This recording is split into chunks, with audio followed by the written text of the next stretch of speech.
You understand, sir, I get to ask the questions, you provide the answers. In this capacity, you're no longer in the United States Senate. You voted in 1999 to remove Bill Clinton from office on charges of perjury, correct? That is correct. Nobody, not you or anyone else, should be prosecuted, not me, or accused of perjury for answering the question the way I did in this hearing. I would say that's not fair, colleagues. That's not on any indication that I in any way participated in anything wrong. The Attorney General, Jeff Sessions, up on Capitol Hill before the House Judiciary Committee. As we bumped in there, you saw the live picture of our town hall starting in just minutes. Also in that day-long testimony from the Attorney General, some questions about whether he is going to appoint a special prosecutor, a special counsel on some other investigations. What's it going to take to actually get a special counsel? It will take a factual basis. And it sure looks like a major political party was working with the federal government to then turn an opposition research document, the equivalent of some National Enquirer story, into an intelligence document, take that to the FISA court so that they could then get a warrant to spy on Americans associated with President Trump's campaign. That's what it looks like. The time of the gentleman I would say expired. Looks like is not enough basis to appoint a special counsel. Are you going to appoint one, as he promised during the campaign? He's reminded you a couple of times in a few of his tweets that that's what he wants you to do. I'll fulfill my duty as Attorney General. So there you have it. Let's bring in our panel from the Washington Bureau. Charles Hurt, opinion editor for the Washington Times. Shannon Pettypiece, White House correspondent for Bloomberg News. And Byron York, chief political correspondent of the Washington Examiner. Okay, Byron, overall, on balance, the Attorney General up there on Capitol Hill today. On balance, it was that first clip you showed. It was a 5.5-hour attempt by Democrats to catch Jeff Sessions in a lie about Russia. We heard a lot of questions about the George Papadopoulos affair, the man who pleaded guilty to lying to the FBI, was the informal Trump advisor on foreign policy. Heard a lot about that. We heard more about Carter Page, whom Sessions had a very, very cursory encounter with, didn't even remember. And then we heard more about Sessions meeting with the Russian ambassador back during the campaign. And the bottom line was, it didn't really move the ball very far. And if you believed Jeff Sessions going into this hearing, you believe him now. And if you didn't believe him, you don't believe him still. It just really didn't change a lot of opinions. Shannon, the Attorney General did have, some issues. He obviously was pressed numerous times by Democrats on the various testimonies he's given on this issue. And he pushed back, saying it was not a deliberate effort to evade. But his description on a number of fronts has changed over time. And his defense has been, listen, you're asking me about a meeting that happened a year ago, 18 months ago. It was a crazy campaign. How am I supposed to remember all of this? But I will say, over the course of these hearings and investigations, I have talked to other witnesses who've testified. I've talked to their lawyers about what goes into preparing for one of these hearings so you don't get caught in a situation where you don't recall something and you make a statement that's misleading or factually incorrect. Typically, people hire a lawyer. They pay them $20,000, $30,000, $50,000 to go through every email, every meeting record. The lawyer grills them on who was in the meeting, what happened there. They go through notes, texts, phone records, so something like this doesn't happen. So these meetings that Sessions omitted or forgot, they were public meetings, documented meetings. They were things that he could have known about and had his memory refreshed on before coming before committees previously. Right. Charlie? I was just kind of struck by the fact that it was a fascinating 5.5 hours where he really wasn't just taking incoming from Democrats. He was also taking a lot of tough questions from fellow Republicans who were demanding to know, are you going to launch an investigation into the Clintons and into all these other things that I would argue they're probably a whole lot more ripe territory for finding wrongdoing.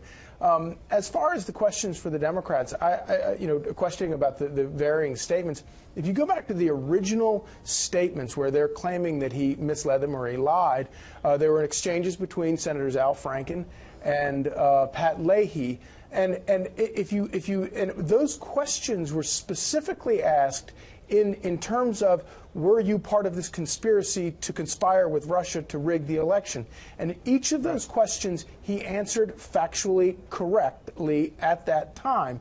And so for that, now it's all theatrics. They're just trying to make him look bad and trying to sort of do everything they can to associate the Trump campaign with Russia.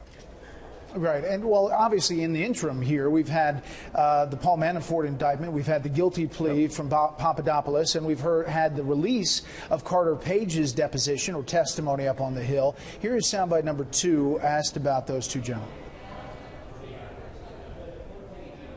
Asking me today explicitly, did you meet with any other Russians? Today, I am prepared to say I did.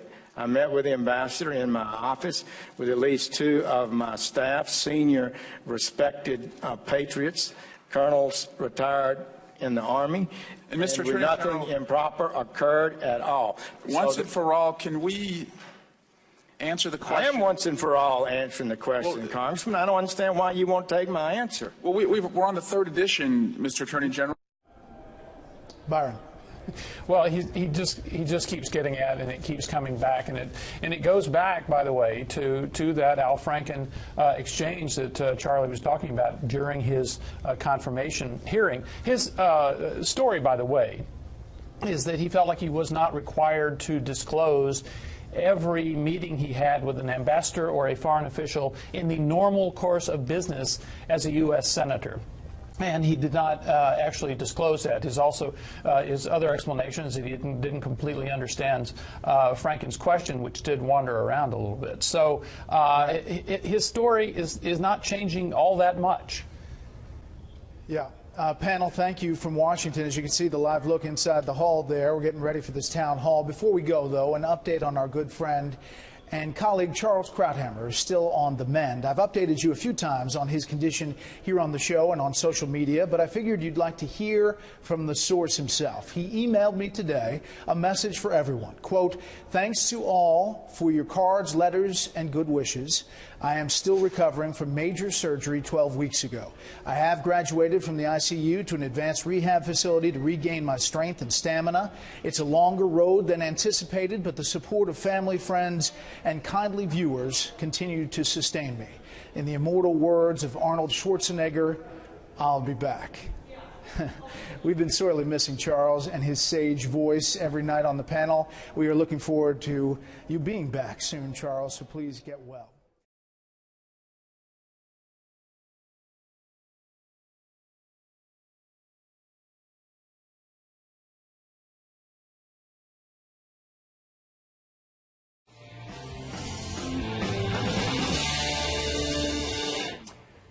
Well, good evening and welcome to Tucker Carlson Tonight. The Attorney General, Jeff Sessions, spent 5 hours on Capitol Hill today talking about Russia and its alleged influence on Donald Trump's presidential campaign. But that's not the only big story that involves Russia and the Attorney General.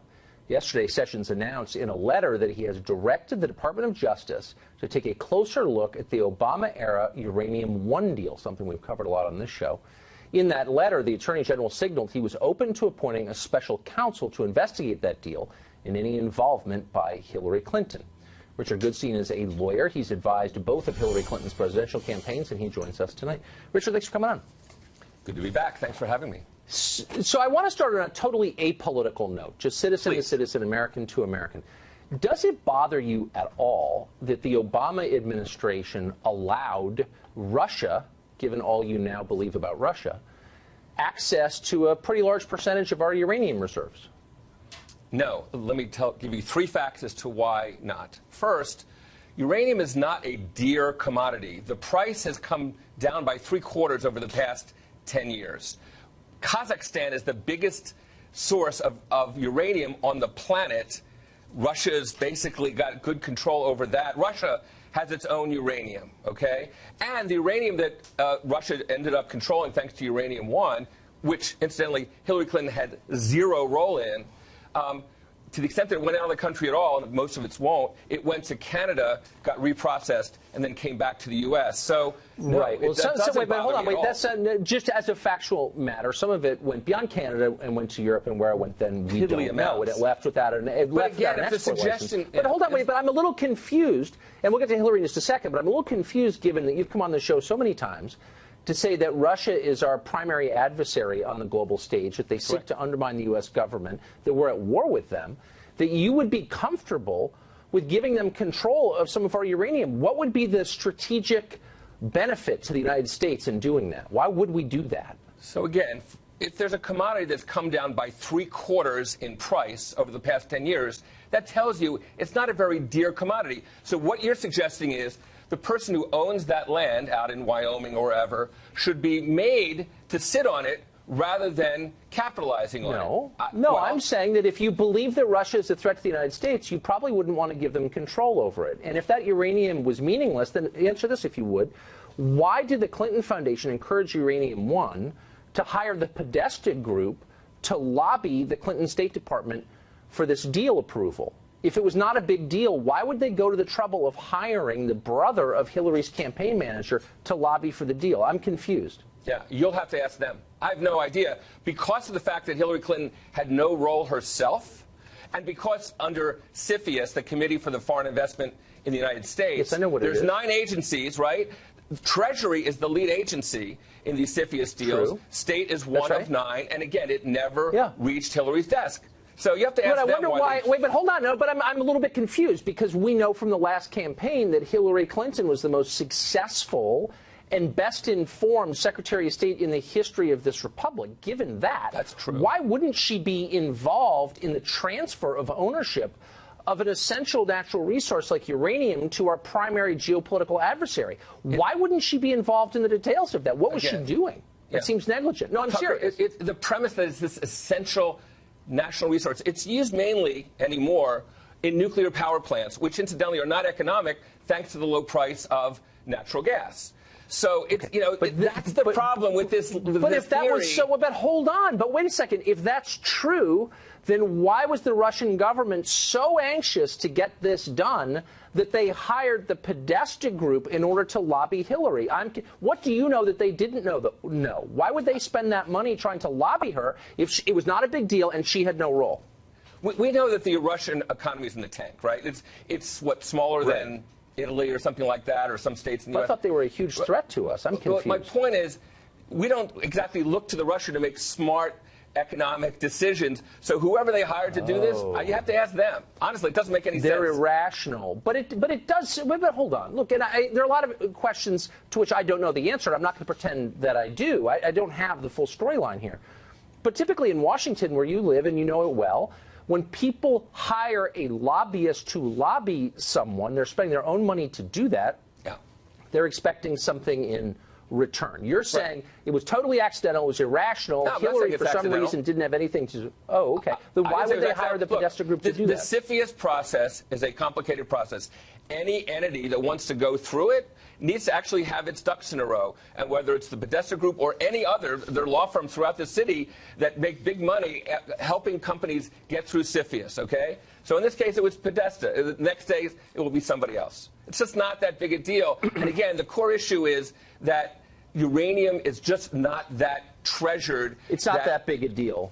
Would you recommend handing over more of our uranium supplies to the Russian government? Do you think? Would you feel comfortable if the Trump administration signed off on a deal like this? We're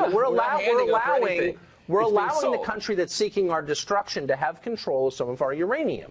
Yeah. Would you recommend the Trump administration pursue that same policy? Is that a wise policy, do you think? The amount of uranium, it would be a it's problem. A simple question. Would you be happy if the Trump people did that? It would be a problem to relinquish uranium if we started building tons of nuclear power plants. But with our demand for nuclear weapons, it's not. And that's the fantasy underlying this. That the people who are fanning this want to have people believe. Is that the only use for uranium? Really? I wonder. I mean, I can't really tell. On some topics, you seem to think Russia is a disorganized, impoverished state that poses no threat to us, and on others, they're a supervillain that, quote, hacked our elections. The only thing it's got going for it is its villainy. right? That's the only thing. Its economy is not strong. But the fact of the matter is, again, Kazakhstan has 39% of the world's uranium. That's where Russia's neighbor, right? Russians have control over that. They don't really need to come here to, like, steal our precious resource. But for some reason they did. I wonder why. Richard, thank you for joining us. That was fascinating.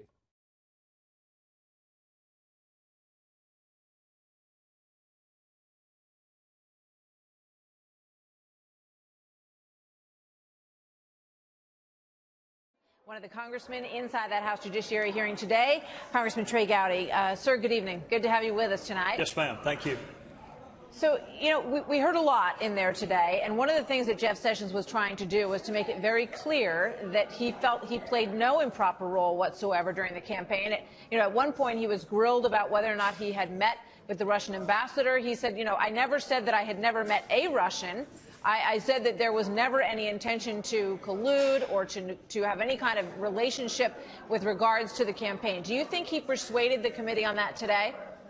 I don't think he persuaded the committee because I don't think the committee is very open-minded. I think his audience was the American people, and I think they understand. Sometimes it's hard to recall the details of conversations from 12 months ago. You know, ironically, in every courtroom across the country, we have this concept called a refresh recollection, where a witness forgets something and then a lawyer will hand them a document or a photo that refreshes their recollection. We don't do that in Congress. We want to play gotcha, and if you don't remember a room that you were in 12 months ago or a person you met outside of a restaurant, we think we have a perjury case. So I don't think anybody's mind was changed because I don't think anybody went with an open mind. In terms of the issue, the president has said that he would like the Justice Department to be more open-minded to reopening some of the investigations with regard to Hillary Clinton and with regard to Uranium One in particular. Here's an exchange with your colleague, Mr. Jordan, Congressman Jordan, on the issue of appointing a special counsel with that in mind. Watch this. What's it going to take to actually get a special counsel? It will take a factual basis that meets the standards of the appointment of a special counsel. Well, we know one fact. We know the Clinton campaign, the Democrat National Committee paid for, through the law firm, paid for the dossier. We know that happened. And it sure looks like the FBI was paying the author of that document. Doesn't that warrant naming a second special counsel, as 20 members of this committee wrote you 3.5 months ago asking you to do? So, Congressman Gowdy, do you think we're going to see a special counsel appointed by Attorney General Sessions based on what you heard today? I don't know, Martha, but I did like his answer, which is we're going to follow the facts wherever they go. You know, Robert Mueller, it is within his jurisdiction to look at all of Russia's efforts to influence the election, and that might possibly include funding a dossier. So you wouldn't need a special counsel for that. And I think General Sessions' broader point is we don't need a special counsel for every fact pattern. You do have a Department of Justice with women and men who have dedicated their careers to the enforcement of the law, and you have 94 U.S. attorneys' offices. So while I love Jimmy Jordan, and he's a 3-time NCAA wrestling champion, so I don't like disagreeing with him, and he is a very good friend. But what I would say to Jimmy and all my other friends is special counsel is when there's a conflict of interest with the Department of Justice or all 94 U.S. attorneys. I think we all think factual predicates should be investigated if there's a basis to do so. Whether that's done by special counsel or the Department of Justice really is of no consequence to me. You know, there's been a lot of discussion. Let me ask you about the Roy Moore situation for a moment, because there's been some speculation that perhaps Jeff Sessions would go back to Alabama, take his Senate seat back again. That would open up the Attorney General position. The president would appoint a new person. They've had their differences on things when it comes to the Russia investigation. What do you think about that? That is the most involved fact pattern hypothetical that I have had all day long. I don't know if any of that's going to happen. I don't know if Roy Moore is going to stay on the ballot. I don't know if he's going to win. I don't know if he's going to be seated. Attorney General Sessions was I thought, really poignant today in telling me the Department of Justice is kind of his dream job. He's already been in the U.S. Senate, so I don't know what's going to happen in Alabama. I assume Attorney General Sessions is going to stay as long as the president wants him to stay. My mind is not smart enough to process all those ifs. All right. Well, one quick question on tax reform, which we just spoke about with Speaker Ryan. What do you think about the Senate proposal to include the repeal of Obamacare or the individual mandate as part of their tax reform bill? I think I agree with everything Paul Ryan just told you, and I want to congratulate you on having a fantastic town hall with the most knowledgeable member of the House. I am going to eat dinner tonight with Tim Scott, who is my friend in the Senate and helped draft the Senate version, and I will get him to explain to me why they included that in there. I think Paul's point was well taken, at least by me. We're going to keep that separate from what we do on the House side, but there's a reason we go to conference, and if it's in the House bill, not the Senate bill, we'll resolve all that in the conference committee. All right. Well, Paul Ryan said compliment Trey Gowdy on his Gordon Gekko look tonight. I'm sure he did. I'm quite sure he did. Just thought I'd pass that along. Yes, Congressman Trey Gowdy, always a pleasure. Thank you very much. Yes, ma'am. Good to Thank see you you. tonight.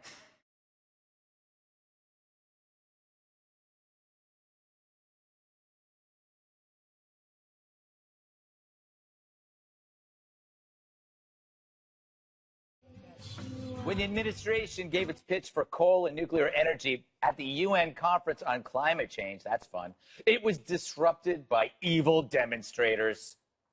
The chart. But we see right through your greed. It's spilling all across the world for that coal money, and we proudly stand up until you keep it in the ground. The people of the world unite, and we are here to stay.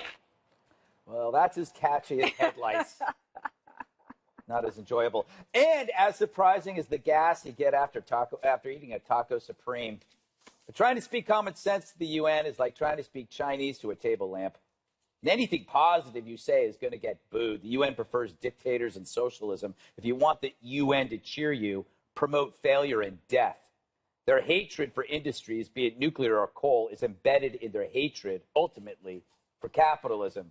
Even as we rid the world of its truly worst threat, which is ISIS, they still hate us for trying. But what can you expect from these climate deniers? That's what these protesters are, climate deniers. They refuse to believe the climate has changed. One, through sober analysis and fact. Here's what they deny: that coal would save millions of lives in poor countries by replacing the toxic, impure fuels they use. And that the Paris Accords was a terrible deal that would have also cost lives. You want to spend $100 trillion to capture a fraction of a degree Celsius? Research shows that less than half that cash could rid the world of poverty, hunger, disease, and pollution.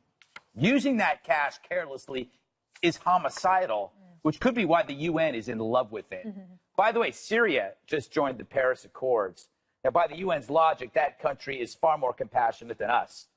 So what if you gas your own people? At least that drives down the carbon footprint. Wow. Terrible. It is terrible. I love, Kimberly, how those protesters, because they're ignorant, they're accusing those people on the podium of murder when if they deny coal to third world nations. 2 to 3 million, according to the Copenhagen Consensus, 2.8 billion people use mostly wood and dung to cook and keep warm. That kills 2.8 million people each year from indoor air pollution. If you replace that with coal, you would save 3 million people's lives. These people are the murderers. Okay, so they're accessories to crime. I'm just doing what they do. Right, so they're accessories to yeah, genocide, essentially, is what you're saying. Yeah. Well, I mean, but that's why you have to arm yourself with the facts and understand the issues very clearly on this. They're, I mean, look, at least they're not Antifa. They're sort of singing in tune. That's true. I mean, I'm trying to be positive. They're not wearing masks or Yes. like weird outfits or like stabbing, horses or whatever. But nevertheless, they're trying to unite and be expressive about an issue that they care about, but perhaps they're not as fully informed as they could be. This is the problem. So I don't know. They've disrupted this. I like the little bouncing dot. Dana, Bjorn Lomborg, he runs the Copenhagen Consensus Center.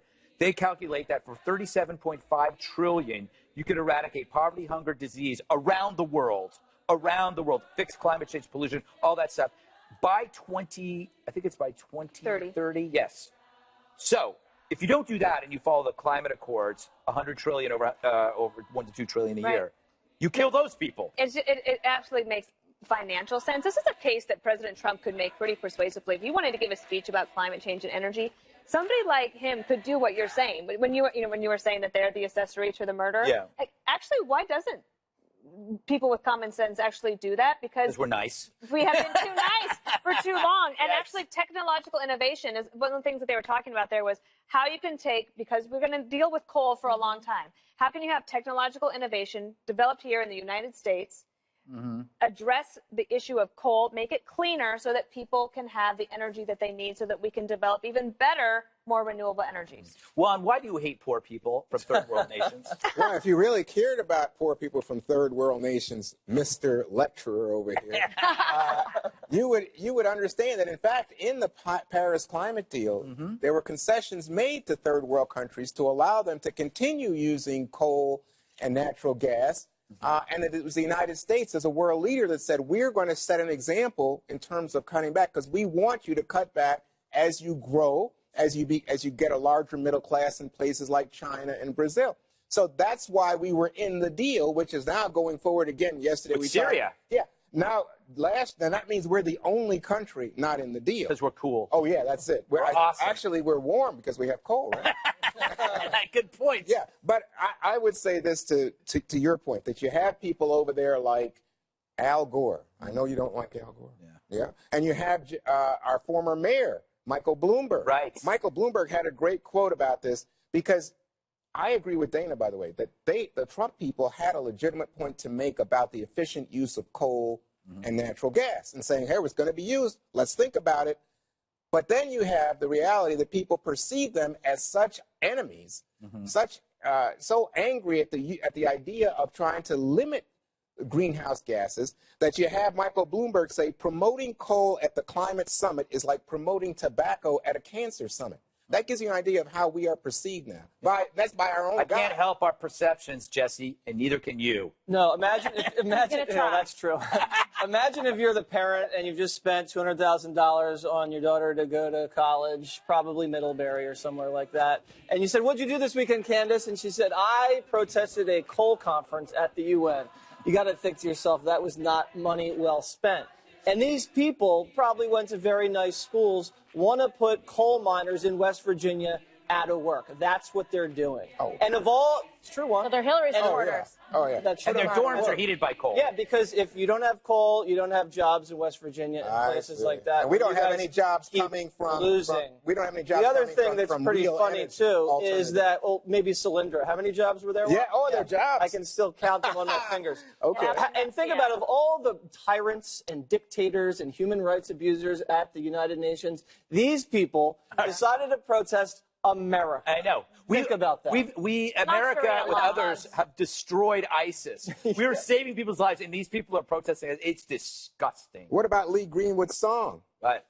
I think they did a nice rendition. Yeah, that's what I thought. I thought that's part of the whole protest. All right. Joining me now for an exclusive interview, one of the congressmen inside that House Judiciary hearing today, Congressman Trey Gowdy. Sir, good evening. Good to have you with us tonight. Yes, ma'am. Thank you. So, we heard a lot in there today, and one of the things that Jeff Sessions was trying to do was to make it very clear that he felt he played no improper role whatsoever during the campaign. At one point he was grilled about whether or not he had met with the Russian ambassador. He said, I never said that I had never met a Russian. I said that there was never any intention to collude or to have any kind of relationship with regards to the campaign. Do you think he persuaded the committee on that today? I don't think he persuaded the committee, because I don't think the committee is very open-minded. I think his audience was the American people, and I think they understand. Sometimes it's hard to recall the details of conversations from 12 months ago. Ironically, in every courtroom across the country, we have this concept called a refresh recollection, where a witness forgets something and then a lawyer will hand them a document or a photo that refreshes their recollection. We don't do that in Congress. We want to play gotcha, and if you don't remember a room that you were in 12 months ago or a person you met outside of a restaurant, we think we have a perjury case. So I don't think anybody's mind was changed, because I don't think anybody went with an open mind. In terms of the issue, the president has said that he would like the Justice Department to be more open-minded to reopening some of the investigations with regard to Hillary Clinton and with regard to Uranium One in particular. Here's an exchange with your colleague, Mr. Jordan, Congressman Jordan, on the issue of appointing a special counsel with that in mind. Watch this. What's it going to take to actually get a special counsel? It will take a factual basis that meets the standards of the appointment of a special counsel. Well, we know one fact. We know the Clinton campaign, the Democrat National Committee paid for, through the law firm, paid for the dossier. We know that happened. And it sure looks like the FBI was paying the author of that document. Doesn't that warrant naming a second special counsel, as 20 members of this committee wrote you 3.5 months ago asking you to do?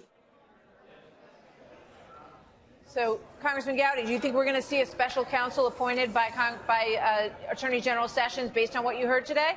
I don't know, Martha, but I did like his answer, which is we're going to follow the facts wherever they go. You know, Robert Mueller, it is within his jurisdiction to look at all of Russia's efforts to influence the election, and that might possibly include funding a dossier. So you wouldn't need a special counsel for that. And I think General Sessions' broader point is we don't need a special counsel for every fact pattern. You do have a Department of Justice with women and men who have dedicated their careers to the enforcement of the law, and you have 94 U.S. attorneys' offices.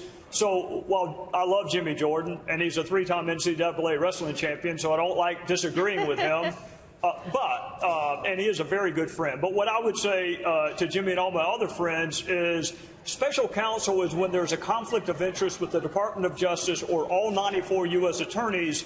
I think we all think factual predicates should be investigated if there's a basis to do so. Whether that's done by special counsel or the Department of Justice really is of no consequence to me.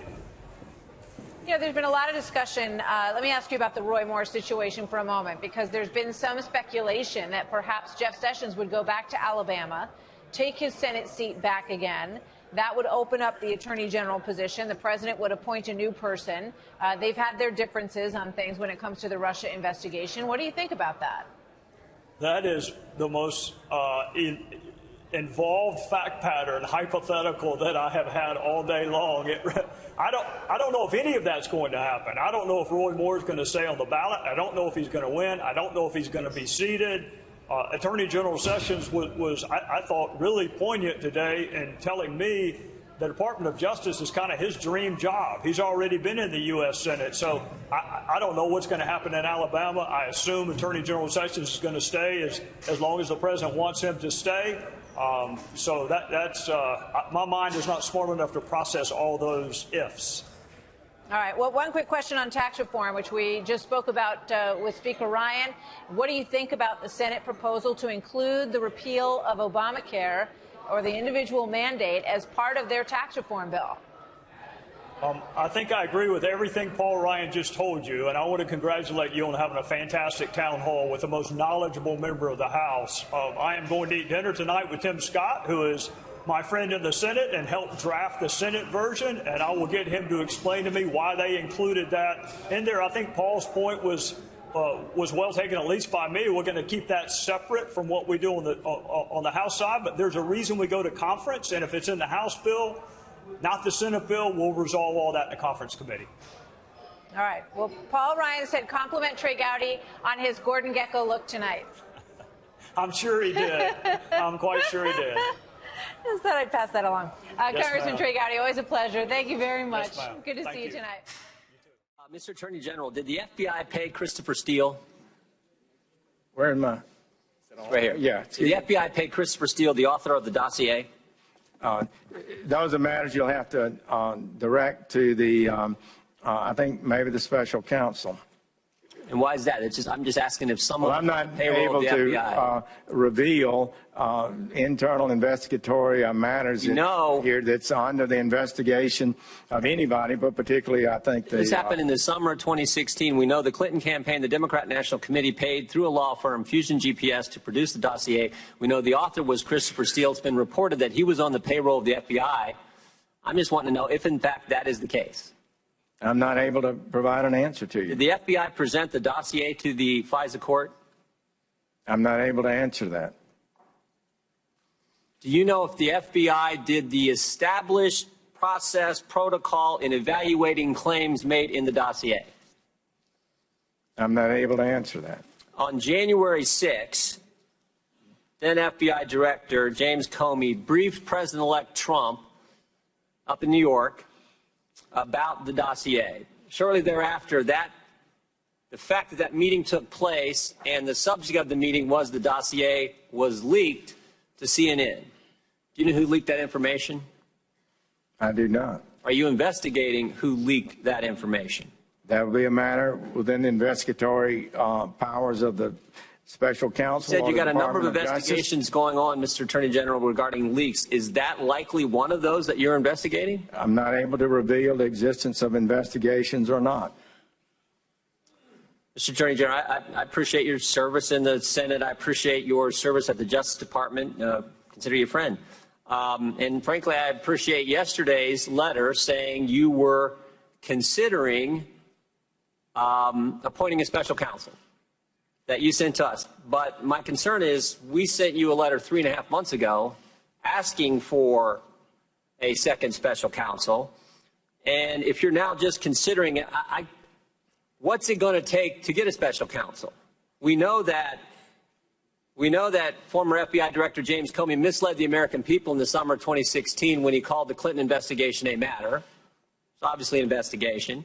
We know FBI Director Comey was drafting an exoneration letter before the investigation was complete. We know Loretta Lynch, 1 day before the Benghazi report came out, 5 days before Secretary Clinton was scheduled to be interviewed by the FBI, met with former President Bill Clinton on a tarmac in Phoenix.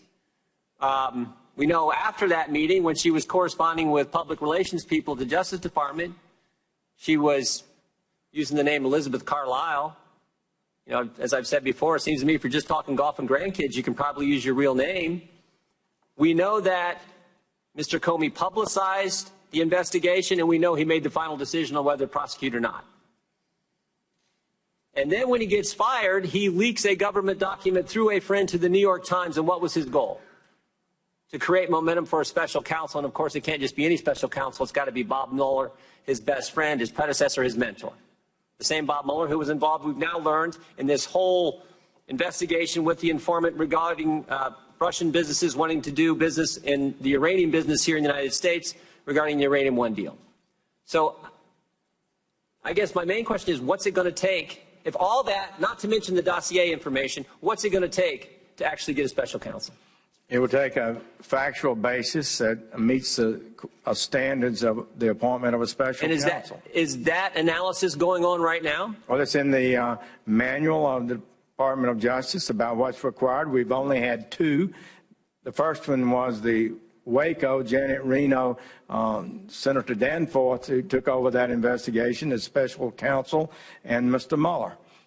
Each of those are pretty special factual situations. Let me ask it this way. And we will use the proper standards, and that's what only thing I can tell you, Mr. Jordan. Well, I appreciate you can have your idea, but sometime we have to study what the facts are and to evaluate whether it meets the standard. Well said. So let me ask you this. If in fact, a special counsel. Well, we know one fact. We know the Clinton campaign, the Democrat National Committee paid for, through the law firm, paid for the dossier. We know that happened. And it sure looks like the FBI was paying the author of that document, and it sure looks like a major political party was working with the federal government to then turn an opposition research document, the equivalent of some National Enquirer story, into an intelligence document, take that to the FISA court so that they could then get a warrant to spy on Americans associated with President Trump's campaign. That's what it looks like. And I'm asking you, doesn't that warrant, in addition to all the things we know about James Comey in 2016, doesn't that warrant naming a second special counsel, as 20 members of this committee wrote you 3.5 months ago asking you to do? Well, Mr. Comey is no longer the director of the FBI. Thank goodness. We have an excellent man of integrity and ability in Chris Wray, and I think he's going to do an outstanding job, and I'm very happy He's about not here today, that. Attorney General. And I would say, and I'm asking for a special counsel. The time of the gentleman. And I would say, looks like is not enough basis to appoint a special counsel. A school shooting in California to tell you about now, and we're just getting information in. The hard facts are these. Authorities in Northern California, Tehama County, the sheriff's department there, reporting that 3 people are dead in a shooting in rural Northern California. The shooter killed after also wounding children at the school. Tehama County Sheriff's Office says multiple victims, multiple shots at this elementary school. Some reports have it near the school, but we can tell you right now that the superintendent has arrived there. A spokesperson from that office is also there at the school. The number of deceased by law enforcement is what's being confirmed right now. We're getting some details, too, about the victims at the school, but we don't have their ages outside of the fact that we believe that they were students at the school. As we learn more about this, of course, we'll bring it to you. This Northern California situation has been playing out for about 25 minutes or so. We started getting some details into our newsroom, and as we hunt down the story and get people, put our reporting assets in place and our journalists there, these are some of the details that are coming. Rancho Tehama School is the name of it, and they are calling this still an active shooting. However, some of the details that I gave you already are that 3 people are reported dead and several wounded. As we get more information about this, we'll bring it to you. This is Northern California, a rural area. You see there on the map. We're working the story, and we'll bring you more info as we get it. Alabama Senate candidate Roy Moore remains in the news tonight. Embattled is the cliche we use. More allegations have emerged about his behavior in the 1970s and 80s. One woman says Moore sexually assaulted her at the age of 16. As evidence that the two actually knew each other, she pulled out a high school yearbook that he apparently signed. Others have accused Moore of being banned from a local shopping mall because he kept trying to pick up young women who were hanging around Orange Julius. Moore has vehemently denied all of this. Who's telling the truth? Well, at this point, it's impossible to know for sure. Here's what we do know for sure. Roy Moore should respond to specific allegations with specific explanations. It's not enough to say people don't like him for what he believes. In a recent tweet, Moore declared that, quote, the forces of evil will lie, cheat, steal, even inflict physical harm if they believe it will silence and shut up Christian conservatives. In an interview, Moore said the allegations against him are a smear by people who, quote, don't want to hear the truths about God and about the Constitution. Now, there is some truth in that. Of course, there are people who hate Roy Moore because of his beliefs, his Christian beliefs, the entire American left, for example. But that's not exactly the point here. The point is that Moore has been accused of appalling behavior on the record by a number of women, not all of them liberals, at least one of them a Trump voter. Moore's response? He's claiming to be the victim of bigotry. Now, that's what demagogues do when they're cornered. That's what Al Sharpton does. Not everyone accused of something is guilty of it, obviously. We ought to keep that in mind, not just in Moore's case, but in all of these cases. Roy Moore has every right to protest his innocence, and maybe he is innocent. What he's not allowed to do is drag God into all of this. God is not accused of trolling for teenagers in shopping malls. This is not about Christianity. It's about Roy Moore. And it discredits Christianity when Christians allow Moore to use his faith as a shield. It's offensive to real believers. Tammy Moore is a radio host, and she joins us tonight. Hey. So, Tammy, I guess what bothers me, look, I almost hate to weigh in on this because it's one of those stories where, everybody I disagree with who hates Roy Moore for all the wrong reasons, which is to say because of his beliefs, is weighing in on one side of it. Yeah. But I don't think that conservatives ought to follow the script that Al Sharpton wrote and practices infuriatingly, which is caught not paying his taxes, claims bias. And it looks to me like Roy Moore is doing the same thing with Christianity, a faith I happen to believe in. And so there's something really wrong about that, I think. Well, it's like we've all been trained, isn't it? It's like we've all been educated about how to respond to this. And the problem is that exactly. We've seen it work. We've seen it work on the left.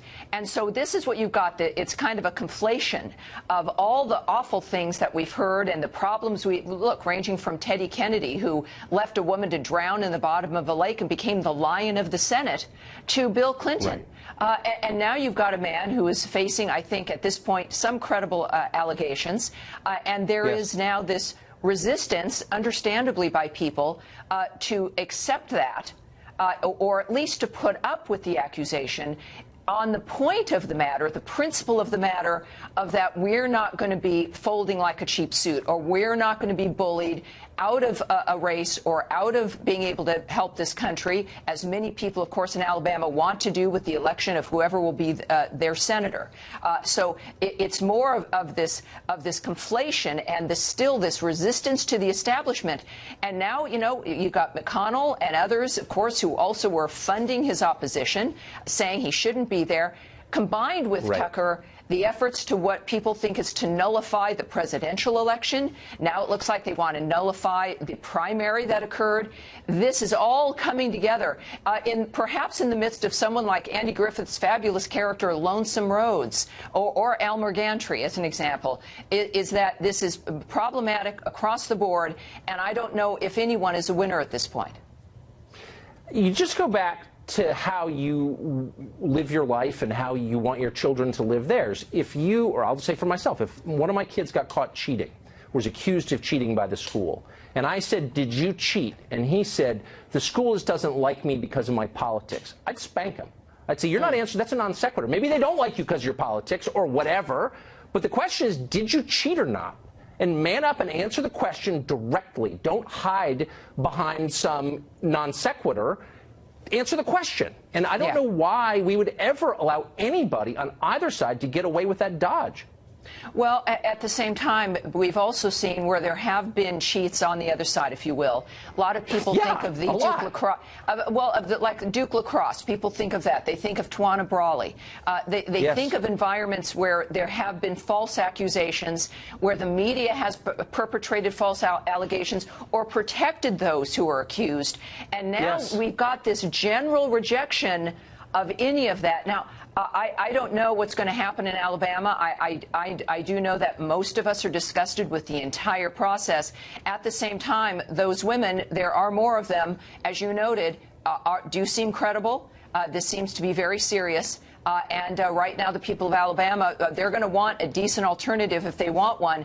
But the more that this seems like it's the establishment trying to manipulate or to punish people, the more they're going to push back against it. It's a very smart analysis. I covered the Duke lacrosse case, by the way, and I knew those guys. I still know them. And when they were accused, they didn't claim bias, though there was bias. They said, this didn't happen, and here's why. And they were specific in their denials. And that's how you know who's telling the truth. Tim, it was great to see you. Thank you for your clarity, as always.